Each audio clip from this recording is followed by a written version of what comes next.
If it's policy, we break it down. And if it's propaganda, we cut right through it. Every story, every voice, every fact under the spotlight. Because Nigerians don't need noise, they need clarity. So if you're tired of spin and ready for sense, welcome. I'm Maryann Okon, and this is Hard Facts. Nigeria Info 99.3. Let's talk.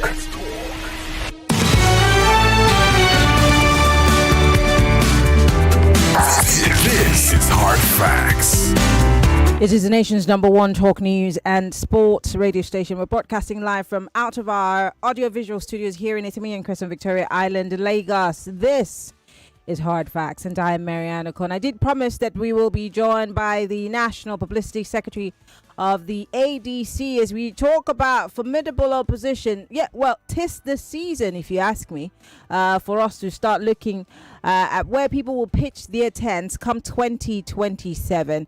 And we're starting, of course, this conversation today with the ADC. We're talking about a moment in Nigeria's political history or evolution that could redefine the opposition landscape ahead of 2027's elections. Since 2023 polls, the People's Democratic Party and the Labour Party have been beset with internal crises, leadership battles, the defections that have left many Nigerians puzzled and frustrated. Amid those fractures has emerged an African Democratic Congress, the ADC, that's on a couple of people's lips. A once marginal political platform that has become the focus of realignment among key political figures. Now, in late 2025 and early 2026, the ADC has drawn heavyweight names like former Vice President Atiku Abubakar, who formally joined the party in November of 2025, having earlier helped adopt the ADC as the official opposition party. And on December 31, former presidential candidate of the Labour Party, Peter Obi, defected and also joined the ADC, accompanied by several senators and key leaders from the Southeast advocating for a united front against the APC. The question we're asking this afternoon: can the ADC truly fill the opposition void, build a broad national appeal, and unseat the ruling party in 2027? So let's introduce my guest to you. Madam Bolaji Abdullahi is the National Publicity Secretary of the ADC, and he joins me live from the FCT. Happy New Year. I don't think you and I have spoken this year. It's so good to have you join us, sir. How are you? Happy New Year. Thank you very much. I wish you... Thank you. I'm hoping that this connection will let us have this conversation because it's going in and out. I'm really praying that this connection will be good for us. Let's start, for clarity reasons, let's start with how you would define the core ideological vision of the ADC and how does it differentiate itself from every other political party? Because if you ask the ordinary Nigerian on the streets, what's the difference between all the political parties in Nigeria, they'll tell you that there's no difference. But how would you describe the ADC to the average person who you're trying to get their attention? Well, I mean, thank you very much. You would agree with me that ADC itself, as a coalition, is a child of necessity. It's a product of necessity. It was born on... Oh dear. We have lost that connection with Mr. Abdullahi. I was really praying that we would not have this connection issue because the connections have been really crazy lately. Mr. Abdullahi, can you hear me? Because I think we have appeared to have lost you. We lost you for a few seconds. We couldn't hear anything anymore. I guess that the connection on your end is a little wonky. Can you hear me? Hear me now? Yes, I can hear you me now. now. Yes. Okay, I will also try to change the source of change my network to see if it's okay. Maybe to get We better. could give you a few seconds to do that and then rejoin the conversation because we can't hear that would anything. be great. Okay, great. Let's give you a few seconds to do that and then we'll be back. Lagos, we'll just give Mr. Abdullahi some time and be back right after this break. Stay with us. reason why over 1 million people tune into Hard Facts every day. We discuss in-depth stories with sources behind the facts. Sitting in to suspended the Chicago certificate story is never going away, is it? Show with stories for the day. You hear diverse voices and opinions. I was my magician, and she was meeting campaign with her husband, knowing that. You should not be happy because there is nothing to happy about. Yeah, it's quite pathetic the way the country is going. We distinguish each story accurately with analysis. It's Hard Facts with Maryann Okon on 99.3 Nigeria Info. Understanding Nigeria starts with asking better questions. Hard Facts on Nigeria Info, the nation's #1 talk, news and sports radio station. Let's talk.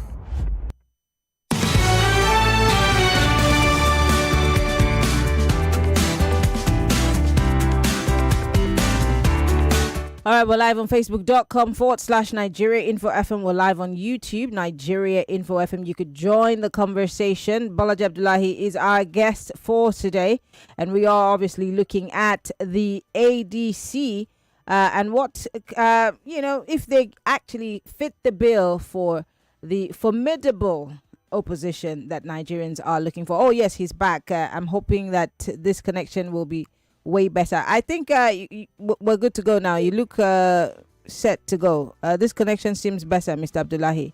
So you were trying to tell us what you about the ADC. Yes. Yeah, thank you very much. I said ADC is a product of necessity, riding on the back of the ruling party's desire to foist on Nigerians a one-party state and leave people with no alternative.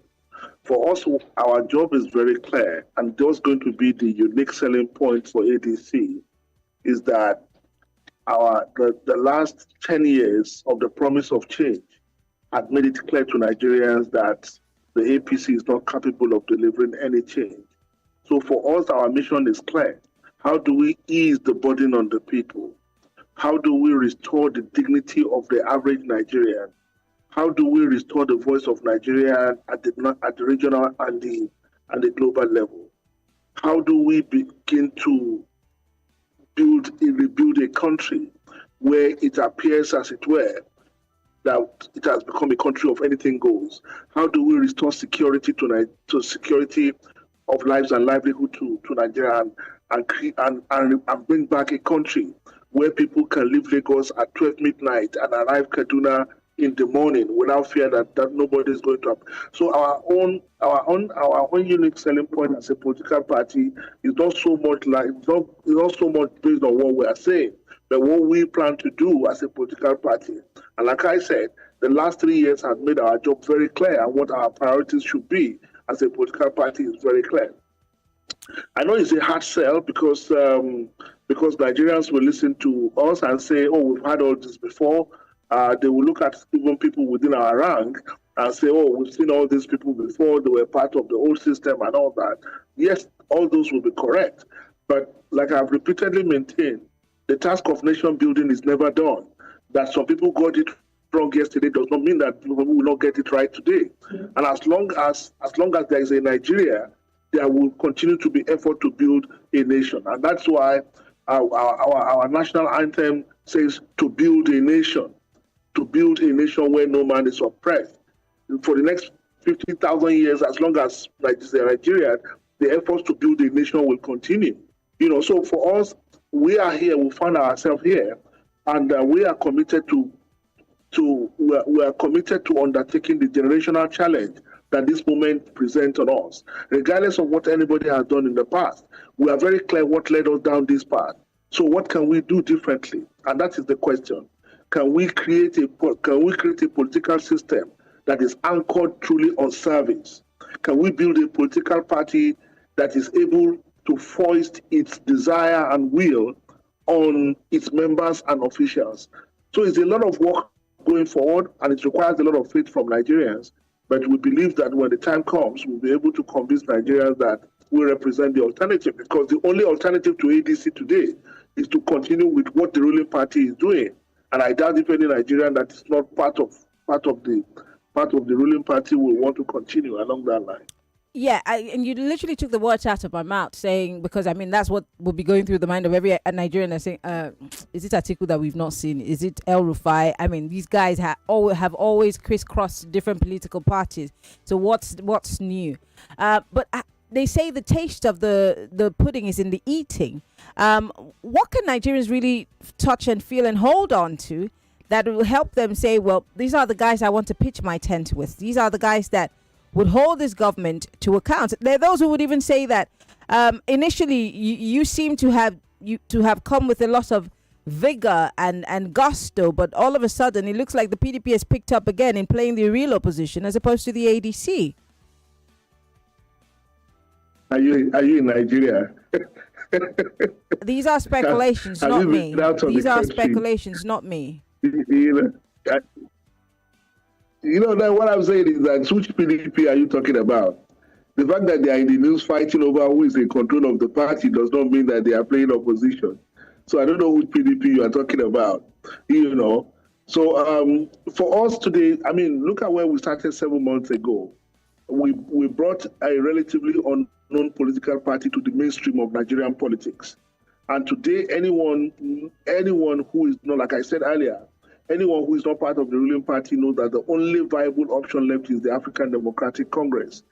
We didn't wish for a PDP to die because it's not good for Nigeria's democracy.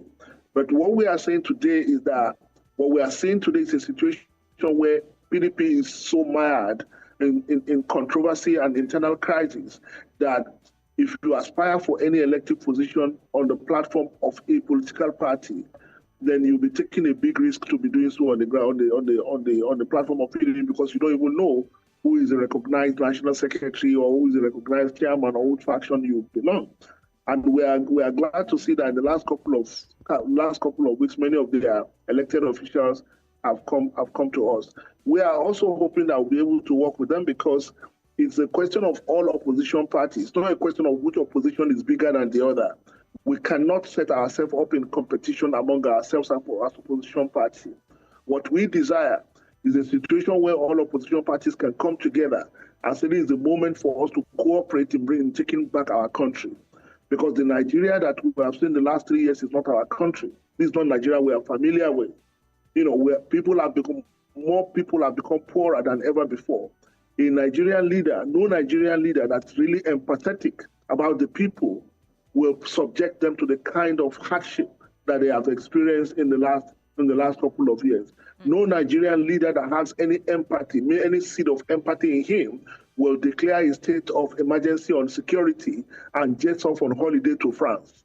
No Nigerian leader that care about the people will remove subsidy and devalue the currency and will not provide social safety net to Nigerians. So these are the issues. And these are the issues we want to engage Nigerians on. We believe there is an alternative. Anybody telling us that there is no alternative to a particular policy is being dishonest. It all has an agenda that is not declared. There will always be an alternative. And the best alternative should be that which protects the lives and livelihood of the people. And that's what this government has not done. So for us, we are not in competition with PDP. We are hoping to collaborate with the PDP to build a big coalition that can take government out of the hands of these incompetent people. Let's talk internal politics. I mean, beyond the marquee names and, there's a saying that I used to hear when I was a little girl that you can't have two masters or too many masters, on a ship. Too many cooks spoil the broth. And in your case, you have many cooks. And recently, the former presidential candidate of the Labour Party has also pitched his tent with you. You've had several other people. You have the likes of El Rufai, Atiku Abubakar, very conspicuously in the room, Rotimi Amechi, Malami, and the list goes on, former SGF. I mean, these big names. But let's talk about grassroots politics. How deeply rooted is the ADC? Because what we're seeing is mostly a group of national guys, saying things to us. Does the average person at the grassroots level feel the presence of the ADC? What are you doing to get the average person, the market woman, the people at the local levels to understand, how serious you are about this opposition? The problem with you Lagos people is that you think life starts and ends in Lagos. So it's what you see in Lagos. Who are we Lagos people? You form your conclusion. We're Nigerians. You form your conclusion based on what you see in Victoria Island. I mean, I travel around this country. If you look across this country today, I walk around and people approach me, ordinary people approach me and say, please, you guys must not fail. You are the only hope we have left. I mean, when you go into the market and you see ordinary people wearing the cap or T-shirt of your party, then you know you're beginning to have some impact. I go to my ward meeting anytime I'm in Kwara State, and I know that in the 20 years that I've been in politics, we have never recorded until now 280, 300 people in one single ward meeting. I'm not talking of local government ward, and it's like that all across the country. So for us, within the short time that we have announced this coalition, we have been greatly encouraged by the enthusiasm of the ordinary Nigerians, and we make proud to say that we today we have offices in more than 30 states of the federation, including FCT, and all these offices have been built or have been established by ordinary members. We've done all this without a single political office holder, without no money back, or just the contribution and sacrifices of ordinary members. I mean, I was talking to the people managing our website, which has crashed many times. We have like 14,000 inquiries waiting to be answered of people who are excited and want to join the party. So it's becoming a mass mobilization because everyone has seen that this is the only alternative left to Nigerians. So anybody can wear a political party's cap or T-shirts. We see that all the time. I mean, we've seen paid crowds at campaigns, rallies. Half the time, half of that crowd is not a voting crowd. They don't have PVCs. They're not necessarily participating. They're there because they want the largesse that comes out of that rally. Whether you like it or not, Nigerians are aware of the fact that people are being paid to come to these rallies. So how can you as a party ascertain that these people are more news and information coming up? We'll be back in a moment.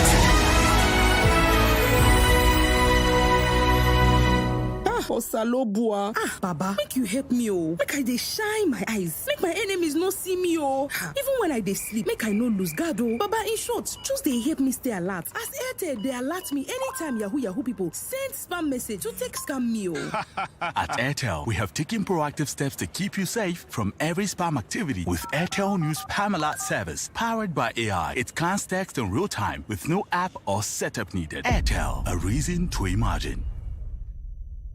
Win from over 80 million naira in cash and exciting prizes in the Golden Hunt promo. This promo, there's no need for advert anymore. Because my mom alone can hunt down any gist. How much more 80 million naira in prizes with the whole family involved? Naija, let the Golden Hunt begin. Just buy any Golden Morn Golden Hunt 30 gram or 45 gram promo pack. Look inside for a unique code and dial *8011*1# for a chance to win big. Promo ends April 15, 2026. Golden Morn. Make every day golden. Everybody confirm I'm the correct remedy for headache.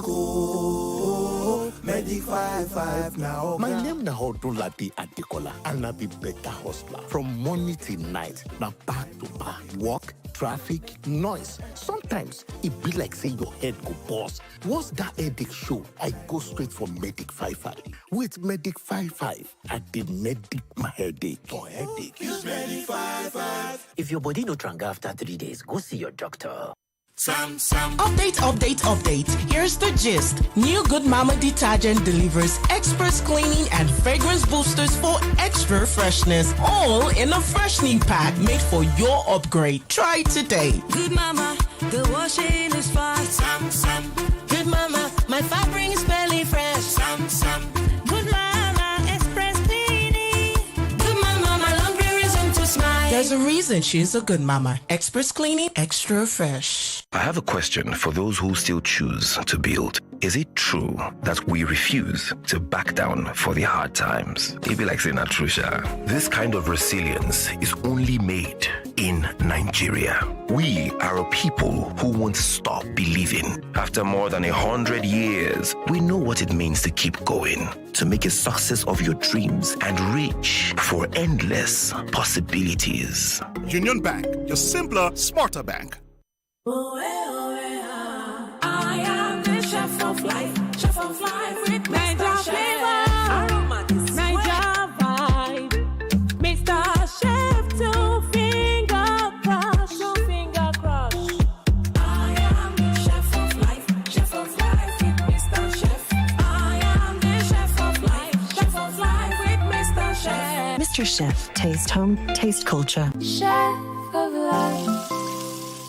Win from over 80 million naira in cash and exciting prizes in the Golden Hunt promo. This promo, there's no need for advert anymore. Because my mom alone can hunt down any gist. How much more 80 million naira in prizes with the whole family involved? Niger, let the Golden Hunt begin. Just buy any Golden Morn Golden Hunt 30 gram or 45 gram promo pack. Look inside for a unique code and dial *8011*1# for a chance to win big. Promo ends April 15, 2026. Golden Morn. Make every day golden. my guy, you sabi say you need health insurance, abi? Yeah? God forbid, I know they sick. Calm down. This one dey different. Whether you sick or you no sick, you go still flex. Yeah. You mean I'm? Nah. Yes, there's a new way to do health insurance with New Health, where you enjoy accessible and affordable health plans and much more. Visit newhealth.ng now to start. New Health, your win-win partner.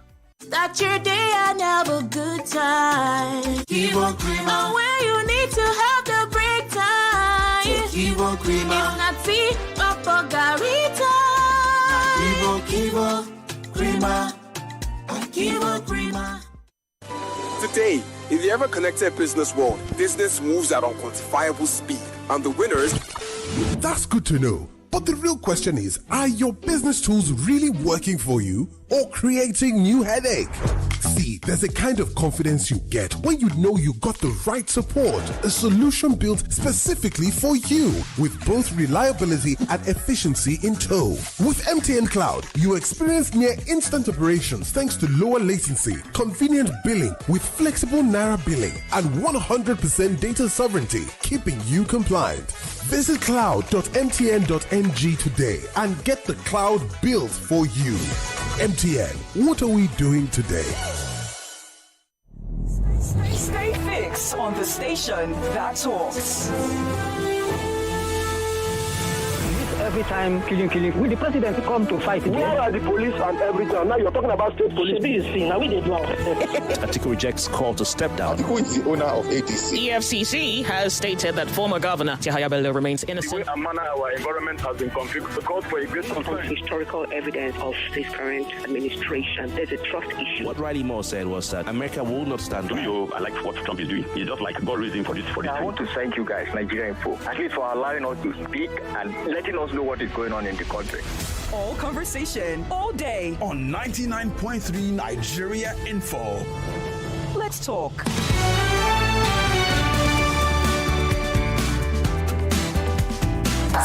This is Hard Facts. Welcome back from that break. We still are speaking with the National Publicity Secretary of the ADC, and Mr. Abdullahi has been speaking to us about what the ADC stands for. Is the ADC, you know when John the Baptist sent a message to Jesus to ask him, are you the one or should we be looking for someone else? This is the case for the ADC. Everyone's still asking, are you sure you're the one or should we turn our attention elsewhere? Well, before we went on that break, you made a case of the fact that you're on ground because you see people in T-shirts and I also put across that question of they're paid audiences every day. They're paid rallies. People come because of what they're going to get, so whether it's the food or the money.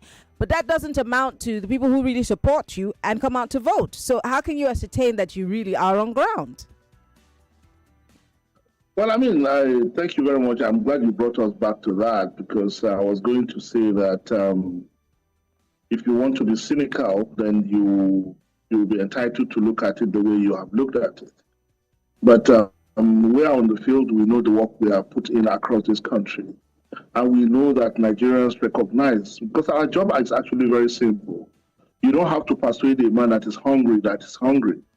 You don't have to persuade someone who has lost a husband or who has lost a son or a daughter to insecurity, or people who are farmers in the north who have to pay taxes to bandits. You don't have to persuade them that they are in trouble.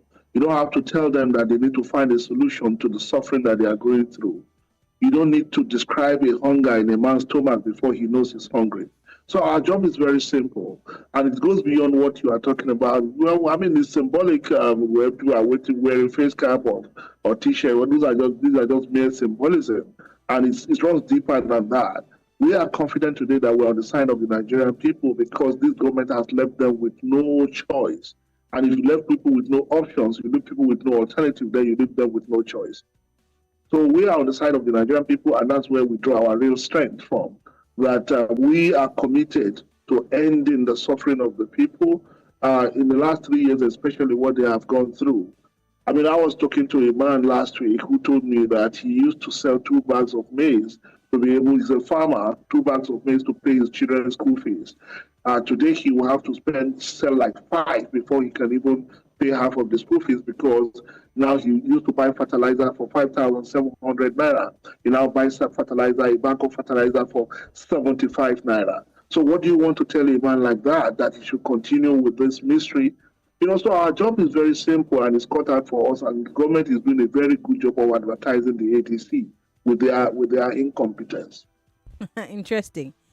There's no conversation without asking the obvious question, which is, now that you have 2 presidential candidates, 1 presidential hopeful, and several others who might be, nursing the ambition to be president in your party, how do you handle, because there will be friction, maybe not by the figures themselves, but their followers, as to who they think the party should be foisting as the flag bearers. Is it too early in the day to have that conversation? Because whether we like it or not, Nigerians are having those conversations in their homes. Well, I mean, I will look at it from a positive angle, because it's quite positive indeed. There are some parts of this country today that if you have the ticket of the ADC, you are guaranteed to win the election. It's more or less like you have won the election. There are parts of Nigeria where it's like that, So the fact that that you said this kind of competition is going on within our party on who gets the party's ticket is positive. We see it as positive rather than like there have been a lot of prophecy of doom about how everything is going to scatter and people are going to fight to finish. But this kind of prediction was made, don't forget, in 2014, 2015, when APC came on board to form the merger that led to the APC. People predicted that it's going to meet with the same calamity. Look at Muhammadu Buhari. He wasn't going to step down for Atiku. Atiku would not step down for Kwankwaso and all that. But in the end, what happened? They conducted a primary that produced Muhammadu Buhari, and everybody else queued behind them. And the biggest trend, we were part of that at the time, we can tell you that the biggest trend, the lesson we learned from that, is that regardless the intensity of the competition, if the process is seen to be free, fair, and transparent to everyone concerned, then it is easier for everybody to line behind the winner and support the party to win the election. So it's very simple. Of course, our best case scenario as a political party, the best case scenario for any political party, don't forget that even from a merely conceptual point of view, the role of a political party is to manage contending interest and contending ambition. So we recognize our responsibility to do that. Our best case scenario is that we are able to engineer a consensus where everybody agrees to play this role or that role. But failure to do that, then we are ready to have a competitive primaries that will convince everyone that the internal democracy of our party, and we tell ourselves every day that if we are not able to build a system within our party that's able to deliver credible internal democracy, then we have no business criticizing INEC for doing anything wrong. So we are going to show from our own internal process that we are committed to free, fair, and a competitive process that will inspire the confidence of everyone. So if we do that, the prophecy of doom and damnation that our enemies are wishing on us will not come to pass. Interesting. Well, Lagos, the phone lines are open. If you have questions, you have comments, our guest is right here to take them. But before we get to those questions and comments, we're live on Facebook.com/Nigeria Info FM. We're also live on YouTube, Nigeria Info FM. Please post your comments. Let us know what you think.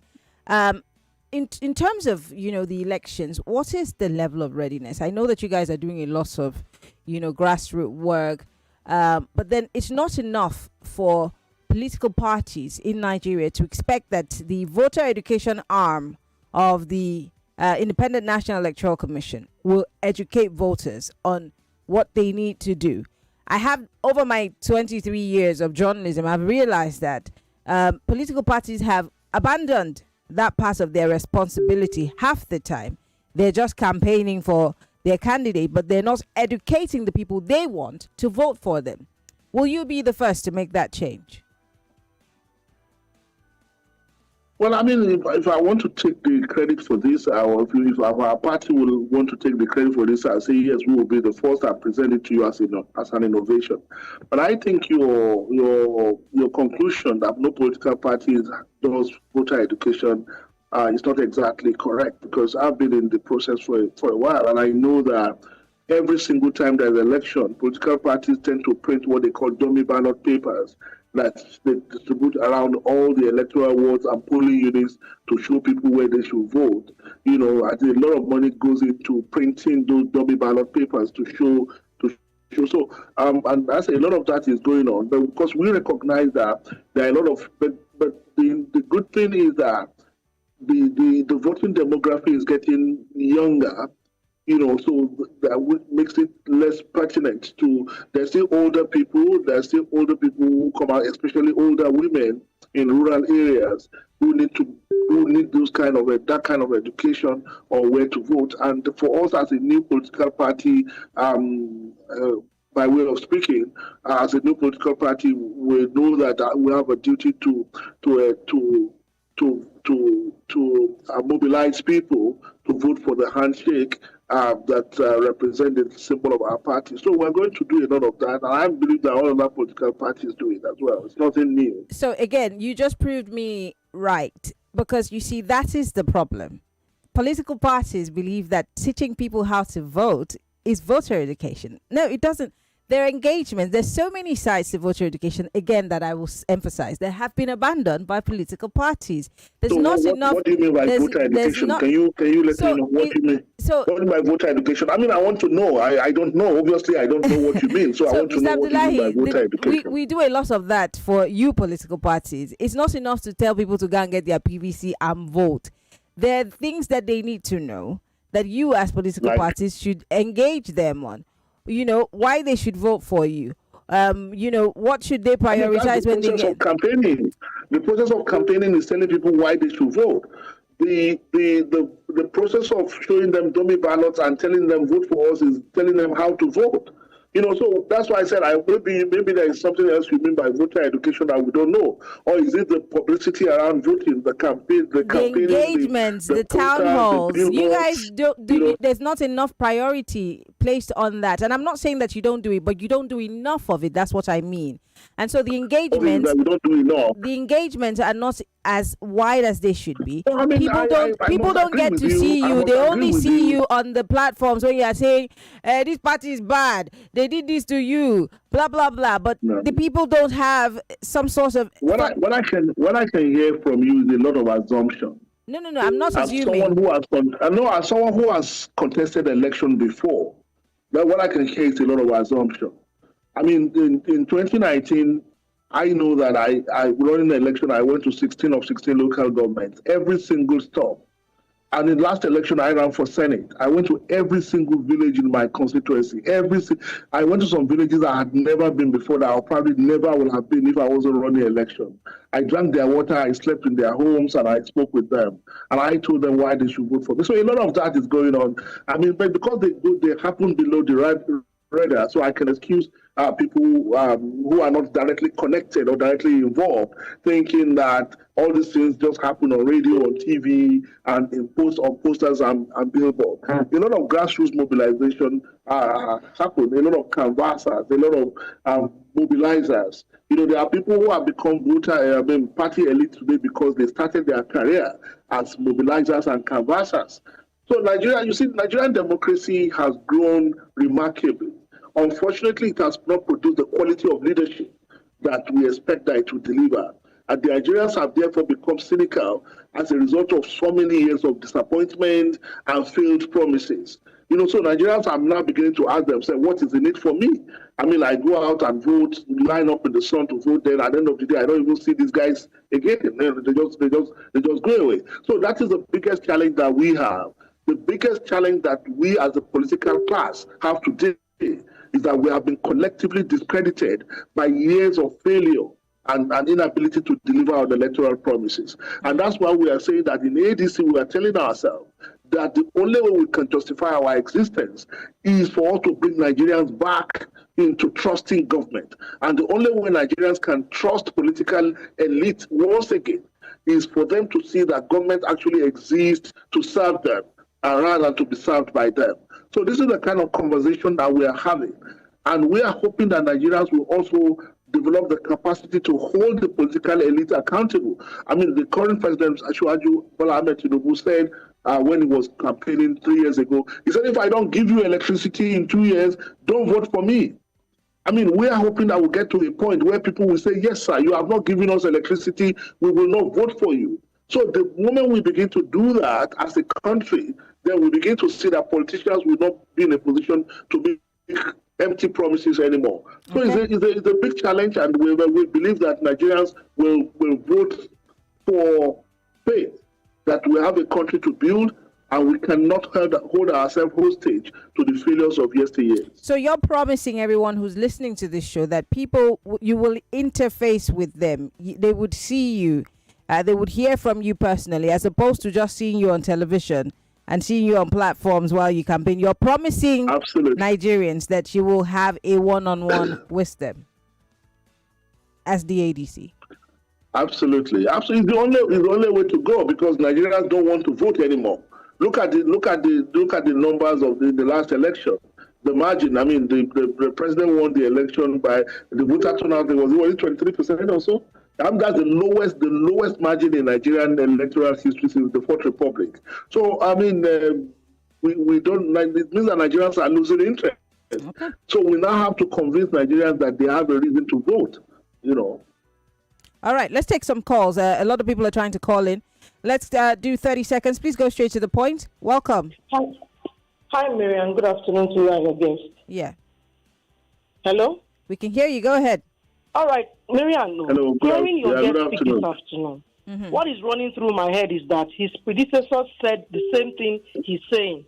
Regardless, I have decided that my vote would be for ADC, not APC. Maryann, you have asked a couple of questions. I don't want your guest to trivialize. The grassroots question is very, very key. APC and ADC, let me shed light on what I'm about to ask. APC be like ADC. How is your guest and his party going to sensitize the rural women in remote villages? The difference between both APC, ADC. Secondly, 30 seconds is over, Ms. Zaboli. Thank you for calling. I need to take all the calls. 30 seconds. Hello, welcome to Hard Facts. MF from Barida. Turn off your radio. Yeah. I really want to ask, who owns ADC? The ADC had existed before they came over to the ADC. It's a party that has been in existence. Yes. Who do we say formed the ADC? Who actually owned the ADC? You've been running that commentary on your show, your program, this thing. So a particular caller called and asked who owns ADC. That question I need to know. All right, thank you very much for calling. 0201-277-0930, 0201-465-7190. Welcome to Hard Facts. You have 30 seconds, please. 30 seconds. When you did pick my call in the first... Hello, welcome to Hard Facts. Hello, Miriam. Yes, good evening. The name still remains Prince Wise. I want to ask you a guest question. The man that won this party before, did they boy too far for him, or did he follow through, leave it for them? And again, as your guest, remember my words of Obasanjo against Atiku. Can you tell Nigeria what is going on there? All right, thank you very much for calling. I'll take one more call and let Mr. Abdullahi respond. Hello, welcome to Hard Facts. Yeah, good evening. Godwin from Lakwe. Go ahead. Yes, your guest has spoken so great and lovely. But we have some people, somebody like the former Vice President Atiku and El-Rufai, who has come to cry before the people of Kogi State to vote the Ayabelo, who has become an evil spirit in the process of politics. I will show that they are not going to pollute this wood-growing political party when they come to existence, because the best alternative is what Nigerians are after now, and not the killing and destroying type of political party APC we have today in the country. All right. Thank you very much. Mr. Abdullahi, over to you. Thank you very much. The first lady that made a call, and I must thank you for promising to vote for ADC. So I must thank her,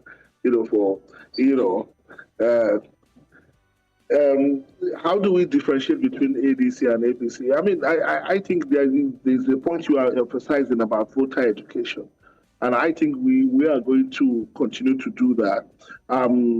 Most people look out for Nigerian voters are actually more astute than we think they are.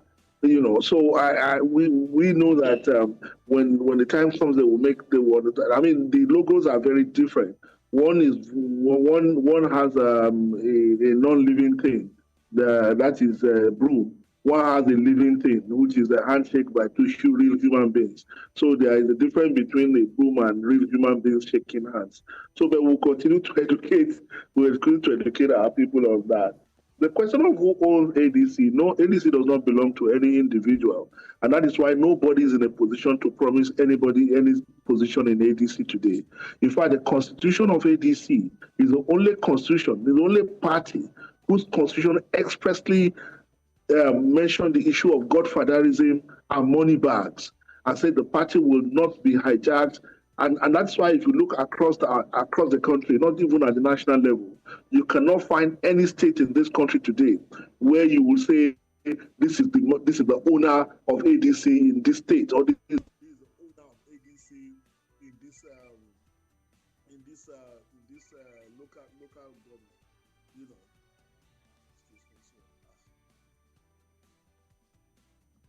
Sorry, I have Yeah. I could tell that someone's trying to call you and distract you from answering our questions. Sorry, can you hear me now? Yes, I can. Yes, I can hear you. Go ahead. Yeah, so I'm saying that ADC does not belong to anybody. It's a party that is based on collegiate leadership. It's a party that's based on collegiate leadership, where you have leadership rather than an individual leader being in charge. It's the model that we're trying to build, and we're confident that is the best way to build a real political party, where every member, and our national chairman says it every day, that I'm not more important than any other member of this party across the country. So that's the kind of political party. No one owns ADC. And that is why for those who are saying that, I will only come to the party if the party promised me this position. We said there is nobody. You come to the party, you find that there is nobody to talk to who is in a position to promise anybody any position, because everybody is equal in our party. Then the question of whether we bought the party we gave the money to the owner, to the people who were in charge, we didn't buy the party. And we continue to appreciate the sacrifice that the legacy leaders of the party made to welcome us into the party and provided a platform for the coalition. We continue to celebrate them for the kind of foresight that they have. I'm sure that even at the time of starting a conversation with us, I doubt even if they thought that it will become the kind of party that it has become today. So they are patriots, and we remain indebted to them. The last point about whether we will not allow some individuals to bring their bad behavior into our party. You are the second person I'm going to tell, and I'm saying it on your platform, that in the next couple of days, I don't have a date yet, we are going to launch what we call the Orange Book. The Orange Book will specify the ethical and governance principles of the African Democratic Congress. Okay. We are building a party where a governor, a senator, a House of Rep member, a House of Assembly member, elected on the platform of ADC, will say, I cannot do this because I'm ADC. I cannot cross this line because I'm ADC. That's the kind of party we are going to build. A party that would constrain even the most misbehaving politician to realize that once you come into ADC, there are lines you cannot cross because there will be sanctions. There are things you cannot do. And when you come to us to say we want to obtain the form or expression of interest to contest on the platform of ADC, you are swearing an oath, affirming an oath to abide by the ethical principles of the African Democratic Congress. So we're not joking around with this, because we know that our politics is broken, and we find ourselves in this mess. Our government is broken because our politics have been broken for so long, and we as ADC understand we have a historic responsibility to fix politics in Nigeria. And it's only by fixing politics in Nigeria that we can give Nigerians a reason to believe in government again and to trust politicians again. So that's our mission. Well, I want to say thank you. Bolaji Abdullahi is a former minister. He's also the spokesperson for the African Democratic Congress. Always a pleasure to have him join us. But quickly, in 10 seconds, how did you feel yesterday when the Eagles lost after that penalty shootout? Did you think it was a good game anyway? So after 120 minutes, I stopped watching because I wasn't sure my heart would be able to take the penalty shootout. So after the 120 minutes, I just stopped watching. It was very painful because this is one of the best generation of Nigerian footballers. I hope that they will have opportunity to compete again. And it's unfortunate they are not playing at the World Cup, because everyone agrees that this is one of the best teams we have been able to put together. I hope the Football Federation will keep these boys together and continue to encourage them. All right. Thank you so much once again. Bolaji Abdullahi is the spokesperson for the ADC. Thank you so much, sir, for coming on the show. We wish you good luck in your campaigns. Thank you very much, Maryann. Thank you. Always a pleasure talking to you. All right. Lagos will take a break. On the other side, we'll be talking with the People's Democratic Party. Stay with us. Let me tell you the real thing to brag about. Brag about how authentic. 99.3 Nigeria Info. We are more than just radio. Subscribe to our YouTube channel at Nigeria Info FM. Check us out on Facebook at Nigeria Info 99.3. Follow us on Twitter at Nigeria Info FM and on Instagram at Nigeria Info FM Lagos for live updates as it happens. 99.3 Nigeria Info. Let's talk.